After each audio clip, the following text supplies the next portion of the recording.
सभापति जी, मैं बजट की मांगों का समर्थन करने के लिए खड़ा हुआ हूं। आज जो बहस हो रही है उसमें इधर या उधर के साथियों ने हिस्सा लिया है। सबने एक स्वर से रेलवे मंत्रालय के इस बजट का समर्थन किया है और रेलवे मंत्री और उनके साथियों को धन्यवाद दिया है। यही इस बात का प्रमाण है कि हमारा रेलवे बजट ऐसा बजट है जिससे हमारे देश के विकास कार्यों में काफ़ी मदद मिलेगी और इसका काफ़ी प्रचार होगा। रेलवे बोर्ड के बारे में मांगों की जो सबसे पहली मद रखी गई है उसके बारे में मैं कुछ कहना चाहता हूँ। भारतीय रेलवे अधिनियम में बहुत बार संशोधन किया गया है। अगर सही तरीके से देखा जाए तो यह बात साफ नहीं हो पाती कि इसमें रेल मंत्री, रेल मंत्रालय और रेलवे बोर्ड के अध्यक्ष की क्या क्या शक्तियां हैं। जब रेल मंत्री मौजूद हो तो यह बात समझ में नहीं आती कि रेलवे बोर्ड के अध्यक्ष के पद की क्या महत्ता है।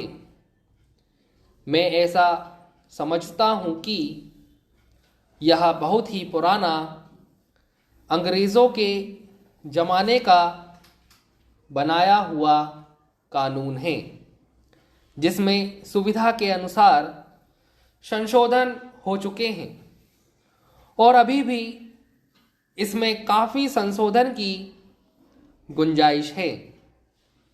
मैं मंत्री महोदय से निवेदन करता हूं कि भारतीय रेलवे अधिनियम की सारी धाराओं पर पूरे तरीके से विचार होना चाहिए जिससे कि इसको मजबूत बनाया जाए।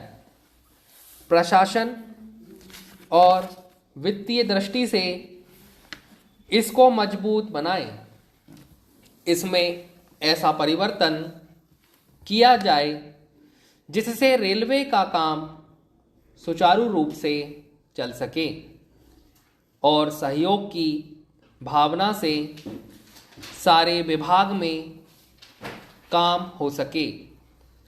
कानून की दृष्टि से भी इस रेलवे अधिनियम में संशोधन की ज़रूरत है और मुझे आशा है कि माननीय मंत्री जी इस पर ज़रूर ध्यान देंगे और इस पर चंद शब्द कहेंगे जिससे देश को मालूम हो सके कि भारतीय रेलवे अधिनियम के बारे में क्या नीतियां अपनाई जा रही हैं।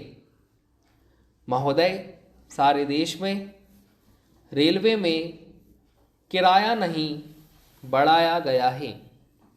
यात्रियों को आम तरीके से सुविधाएं दी गई हैं।